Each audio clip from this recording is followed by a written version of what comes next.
Assalamualaikum warahmatullahi wabarakatuh. Halo Sobat Pertanian, kembali lagi bersama kami di IMHPT Podcast. Nah, untuk agenda pada podcast hari ini, kita itu akan membahas tentang penerapan APH bersama dengan sudut pandang petani. Nah, di sini saya Janatul Nakwah ditemani dengan narasumber kami. Di sini ada Bapak Didik Supriyadi. Nah, Pak Didik Supriyadi ini merupakan salah satu bisa disebut dengan petani milenial. Nah, petani milenial ini kenapa disebut dengan petani milenial? Karena menurut saya, Pak Didi ini memiliki pengalaman yang sangat banyak tentang dunia pertanian, perkebunan, dan yang lainnya. Nah, untuk itu mari kita sambut Pak Didi. Pak Didi, selamat siang Bapak. Gimana kabarnya? Sehat. Ya. Sebelumnya kami ucapkan terima kasih Pak Didik sudah berkenan hadir untuk mengikuti podcast pada kali ini.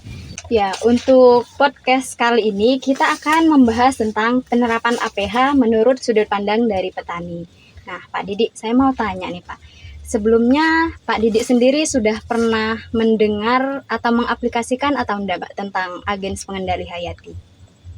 Sebenarnya kalau agen pengendali hayati itu sudah lama diberikan, baik itu pelatihannya dari dinas terkait, khususnya dinas pertanian dan perkebunan. Hanya untuk aplikasi sendiri di tingkat petani itu masih belum maksimal, karena pertama sumber daya manusianya itu masih belum bisa memanfaatkan bahan-bahan yang sebenarnya ada di sekitar kita. Menurut pemikiran petani itu terlalu ribet, harus membuat sendiri, sehingga harus mencari bahan, sehingga itu dianggap agak ribet daripada langsung membeli bahan kimia yang ada di toko dan segera diaplikasikan. Kalau pakai agen hayati yang biasanya mungkin pakai bahan-bahan yang ada di sekitar kita, masih harus mencari, harus membuat, sehingga masih belum bisa dilaksanakan dengan maksimal, walaupun banyak sekali pelatihan-pelatihan yang sudah diberikan oleh dinas-dinas terkait. Karena ya kata saya tadi masih pemikiran sumber daya manusianya yang masih belum bisa dimaksimalkan. Ya. Berarti kenapa itu nggak maksimal? Bisa dari sumber daya dari petani yang lain mungkin ya Pak, yang pemahamannya kurang tentang APH, tentang pengaplikasiannya itu kayak ribet kata Pak Didik tadi. Kalau dari Pak Didik sendiri, apa sebelumnya sudah menerapkan tentang APH itu di lahan pertaniannya Bapak sendiri? Ya pernah itu ketika tanaman yang banyak itu pada tanaman tembakau itu mengaplikasikan kayak pembuatan dari bahan alami gadung, dari bahan alami tanaman pahit-pahitan itu. Hanya itu tadi, karena mungkin tidak bisa maksimal, tidak bisa meluangkan waktu yang maksimal untuk bisa membuat seperti itu, sehingga ketika dibutuhkan bahan itu tidak ada gitu. Padahal di lahan sudah dibutuhkan seperti itu, sehingga mau tidak mau kita memakai yang kimia. Seandainya itu bisa dibuat agak banyak, persiapannya agak lebih matang, sehingga ketika dibutuhkan itu sudah langsung ada, insya Allah bisa itu diaplikasikan seperti itu. Berarti lebih memanfaatkan kayak sumber daya alam seperti bahan-bahan yang tidak terpakai itu kan ya Pak? Iya, artinya sebenarnya di daerah sekitar sini itu banyak sekali yang bisa dimanfaatkan untuk agen hayati. Hanya kata saya tadi mungkin ketika akan membuat banyak kesibukan lain yang tidak bisa ditinggalkan, sehingga ketika butuh untuk diaplikasikan di lahan itu bahannya tidak ada gitu. Mau buat masih harus menunggu beberapa hari untuk bisa diaplikasikan, sehingga pemikiran petani itu akhirnya kembali lagi kepada memakai bahan kimia yang tinggal beli, praktis, langsung dipakai seperti itu. Padahal kalau kita pikir sekarang bahan-bahan kimia itu sudah harganya sudah melambung tinggi, seharusnya memang harus sudah beralih ke agen hayati, seharusnya harus seperti itu sudah. Seperti itu. Kan harga udah mulai tinggi Pak ya. Iya. Apakah petani yang lain itu masih tetap menggunakan atau ada solusi lain selain penggunaan kimia itu Pak? Apakah menggunakan APH itu ataukah ada yang lain gitu mungkin? Ya karena terdesak oleh kebutuhan, dan yang kedua itu memang serangan hama penyakit yang sudah harus dikendalikan gitu ya. Ya mau tidak mau meskipun harganya melambung tinggi ya harus membeli lah, daripada tanamannya terserang penyakit, hama penyakit, mau tidak mau seperti itu. Mungkin ke depan dengan adanya ya adik-adik mahasiswa yang bisa membimbing kami lah membuat seperti itu, insya Allah kita akan ajak petani untuk bisa beralih ke sana. Yang kedua itu kalau memakai agen hayati itu seperti yang pernah beberapa kali saya laksanakan, itu memang tidak langsung cespleng kayak yang kimia gitu ya, harus sabar gitu. Itu yang banyak kan memang petani itu bertanya kepada kami itu, kok tidak langsung mati Pak, kok tidak langsung kok masih hidup atau seperti itu. Jadi memang harus ada pemahaman terhadap petani, sehingga petani itu mau menggunakan agen hayati, mau bisa membuat sendiri sehingga mengurangi daripada biaya pertanian yang sudah semakin tinggi sekarang ini. Seperti itu.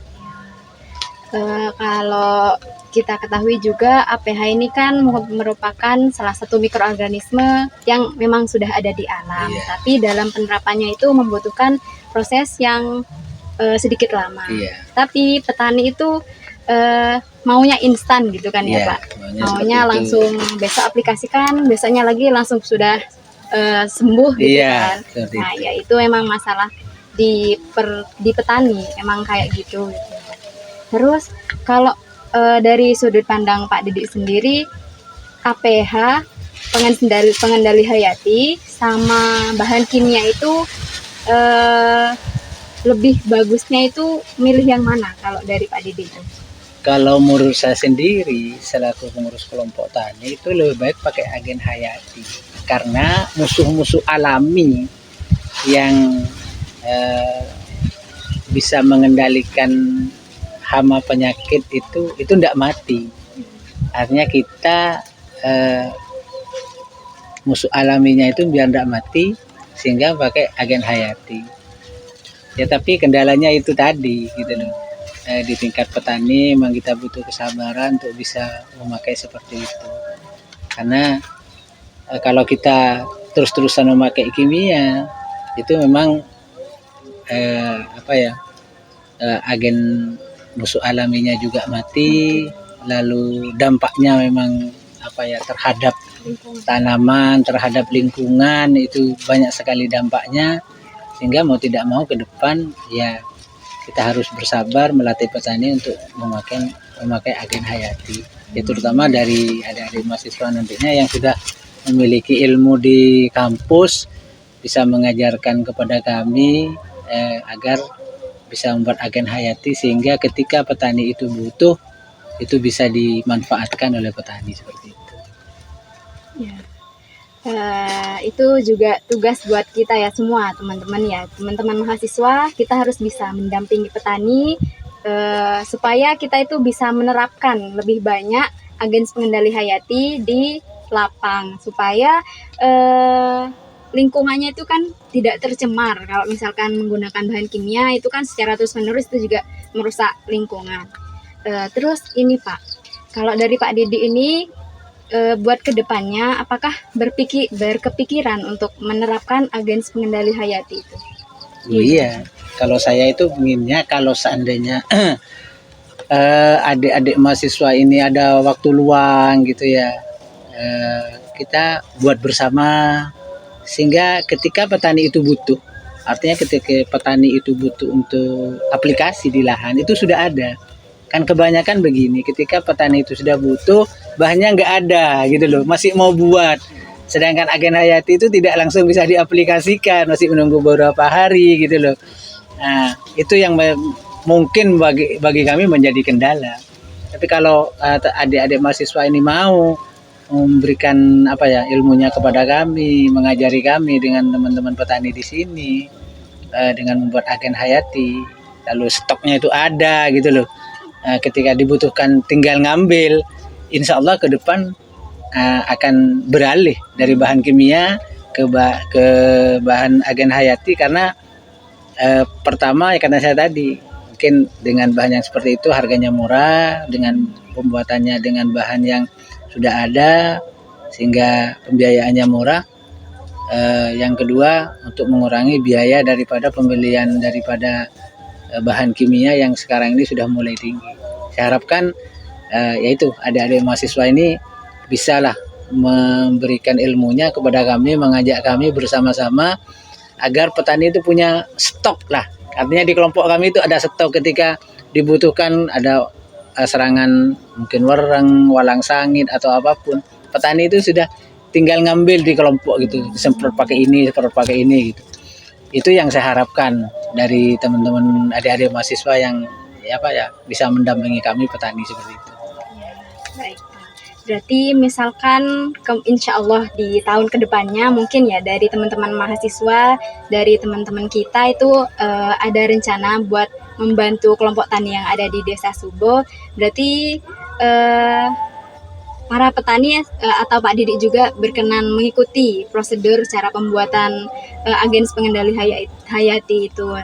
Nanti maksudnya itu biar misalkan dari mahasiswa ini sudah memiliki tugas yang lain, maksudnya sudah kembali di dunia perkuliahan, dari petani juga bisa membuat sendiri gitu kan ya Pak? Iya, artinya kalau sudah mungkin beberapa kali diajak untuk membuat dan sudah paham, sehingga kan bisa membuat sendiri. Kan memang awalnya itu, awal daripada pembuatan itu yang banyak petani itu yang kurang paham. Sehingga kalau diajak untuk belajar, diajak untuk membuat, insya Allah kedepannya petani bisa membuat sendiri. Itu harapan sudah memang harapan kami agar petani bisa mandiri seperti itu. Setelah ditinggal oleh adik-adik ini bukan ditinggal gimana, maksudnya ditinggal bisa membuat sendiri gitu. Dari agen hayati itu harapan saya gitu. Baik Pak Didik. Ya mungkin itu saja Pak Didik ya sedikit perbincangan kita tentang agens pengendali hayati dari sudut pandang petani juga dari kami mahasiswa. Mungkin saya ucapkan terima kasih banyak Pak Didik sudah berkenan meluangkan waktu untuk mengikuti podcast kali ini. Sama-sama. Ya. Mungkin cukup sekian untuk Sobat Pertanian. Sekian dari kami. Wassalamualaikum warahmatullahi wabarakatuh. Warahmatullahi wabarakatuh.